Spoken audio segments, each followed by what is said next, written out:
Hello everyone, Daria Chuprys, founder of Golden BROWS here. I would like to showcase a little bit more and explain more in depth about anesthetic selection. I often been asked what is your favorite anesthetic?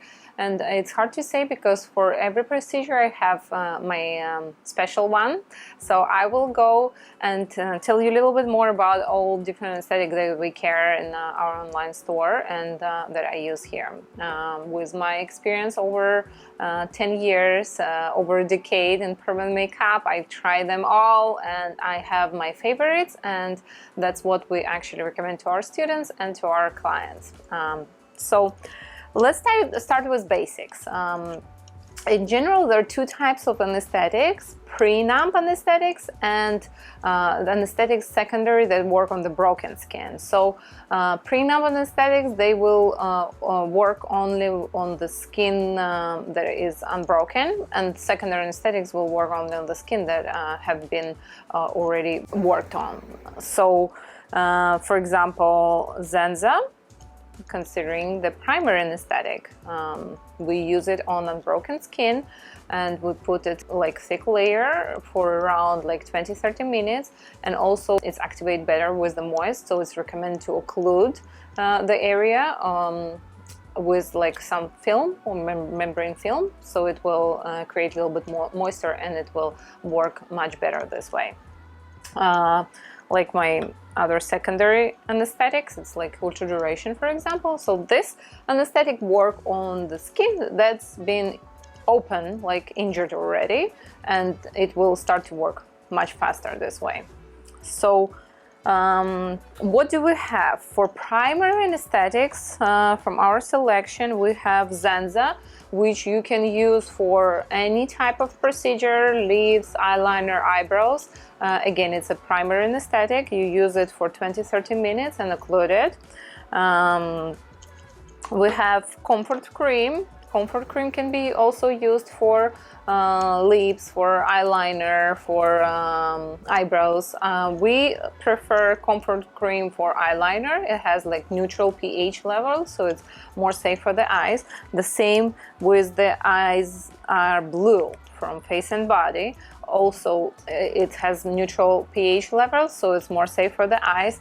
And what I like actually about this product is that it's very thick and it's not gonna run into your client eye. So sometimes you can apply it and she can open the eyes and check her phone or something. So also very great anesthetic for the eyes. I don't really use it for other areas. I only use it for the eyes, but it's primary anesthetic. You leave it for 20-30 minutes. So this is our primary. Also, numb pot can be used as a primary anesthetic. However, I do not really use it as a primer. I prefer it as a secondary for lips because it has petroleum and it has 5% lidocaine, so it helps to be more smoother on the skin with the lips. You want it to be more moisture, so the needle glides better on the skin. So numb pot is something that I use for lips, and you can use it as a primary anesthetic. However, I feel it's not as strong. I use it as a secondary. So we spoke about comfort cream, eyes are blue, Zanza, and numb pot. Now let's move to the secondary anesthetic, the anesthetics that work on the broken skin. Again, I have 4 different anesthetics. I use 3 of them, and I use them for different procedure. For example, for eyebrows, for ombre eyebrows, for secondary for microblading, for lips, I love Sustain. This is my favorite anesthetic for ombre eyebrows and for lips. You can use it for eyes as well. You can use it for microblading, but especially I use it for ombre eyebrows and for lips as my secondary anesthetic.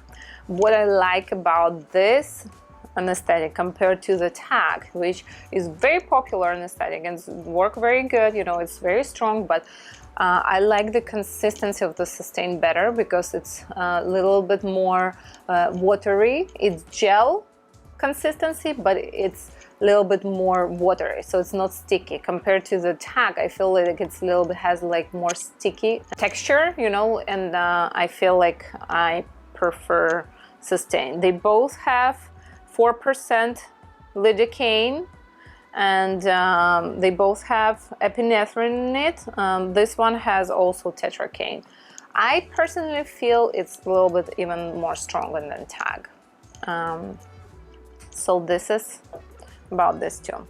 Now for microblading and for my primary anesthetic, like I know it's a little bit confusing, but for microblading, I do not use any primary anesthetic like this because it has moisture in it and it makes the skin, in my opinion, a little bit more saggy and it's not as crisp. However, for microblading, I want the skin to remain as crisp and as tight as possible. And I find out that with using anesthetic, it's kind of a little bit make it a little bit more saggy. So what I do, I want my clients to be comfortable, so I still pre-numb them, but how I do it. So I'm gonna take time, I'm gonna design the shape, and also the way how I numb, it's so beneficial because you don't have to rush, you know, like, oh, it's gonna, the numbing will go away or something. So you take your time, you design the shape, and then you lay your client down and you go with the microblading needle, like this, and you tap a little bit and you poke slightly a little bit the skin. You don't need to stay and be too aggressive. You just slightly need like light contact the needle with the skin to slightly break the skin exactly on the shape. And then I'll put with a cotton tip or like micro brush, I'll take plenty of ultra duration and put it on top. And what I love about ultra duration is our bestseller anesthetic because it's liquid, it's like water. So there is no gel consistency or something, and it's penetrate and it's absorbed by the skin. And when you're done, you can just come and dab it with your tissue, and you don't need to remove it or something and be cautious to remove the shape. So you just come, you dab it like this with your tissue or with your gauze, and then you're ready to go. And it's fast. You don't need to wait 20-30 minutes. I just wait like 7 minutes I would say, you know, and it's ready to go. Clients is more comfortable than it was actually when I was using the pre-numbs on the microblading clients. So for microblading, ultra duration is my favorite. You can definitely use it as a primary, like also for ombre. For example, for ombre, I take machine with my dry needle and I brush slightly the shape that I designed, and I apply a little bit of duration, and after 7 minutes, I'll do my first pass, and then I'll use secondary anesthetic like Sustain. But for microblading, I use only ultra duration. So I'll do a little bit poking of the skin.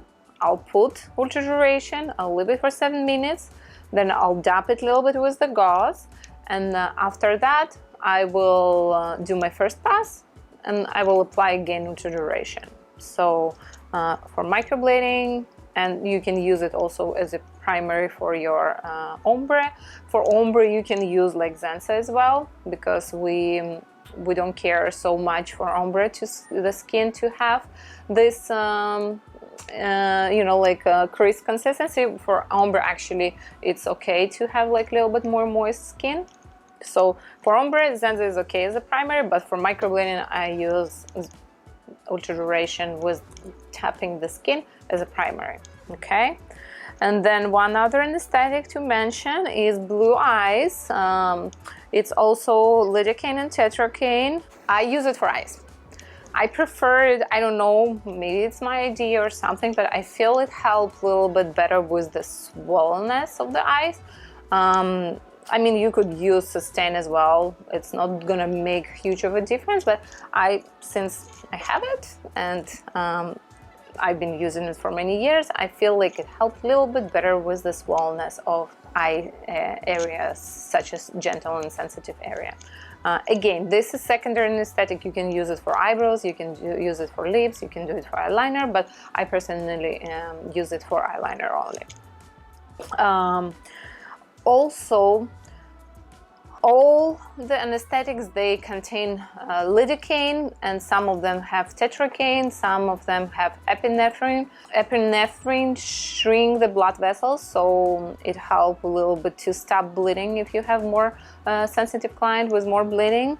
And lidocaine in general is like the main ingredient of all anesthetic. It can be in injectable form or like topical like this.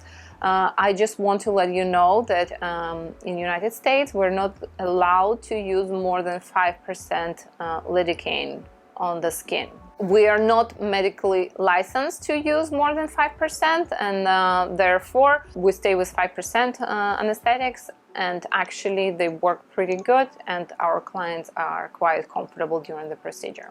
So some of the reason if your client is uncomfortable is maybe your pressure, or you didn't like soak enough of the product, or you didn't like occlude it with film and there were not moisture or something. But in general, all the techniques changed dramatically the past years. Everything is more gentle and much softer to the skin, so your client should be comfortable when you're doing the procedure. If they are uncomfortable, there is something with the technique most likely. Okay, for tattoo removal, what we don't want to have epinephrine in consistency, because epinephrine shrinks the blood vessels, and when we do tattoo removal or tattoo lightening, we want actually the blood flow, and we don't want to shrink the vessels. So I have this liquid cane from Face and Body, and I use for tattoo removal this anesthetic. I only use it for tattoo removal. You could use it for other like body art and like also like other areas, but I feel like there are much stronger anesthetics when they have a little bit of epinephrine or a little bit tetracaine in it. So this is the basics of the anesthetics, and one other product I would like to mention is Push from Golden Eye. This is not anesthetic. Okay, so this is a penetration gel that helps to soothe the skin and to prepare it for better penetration of the pigment. However, I feel like also it helps to work together with the anesthetic. So I use it for lips, I use it for ombre eyebrows. I don't use it for microblading much because I want the skin to be like more crisp. But for ombre specifically and for lips, we want our skin to be soft, and like because we're brushing the skin so many times, you know, we don't want it to be like too dry, you know, like, so it's nice to moisturize your skin while you're doing the procedure. And you can use also Numpot for that. So Numpot has also lidocaine in it, so it's win-win, you know, like you're getting a nump, and also petroleum will make the skin glide more.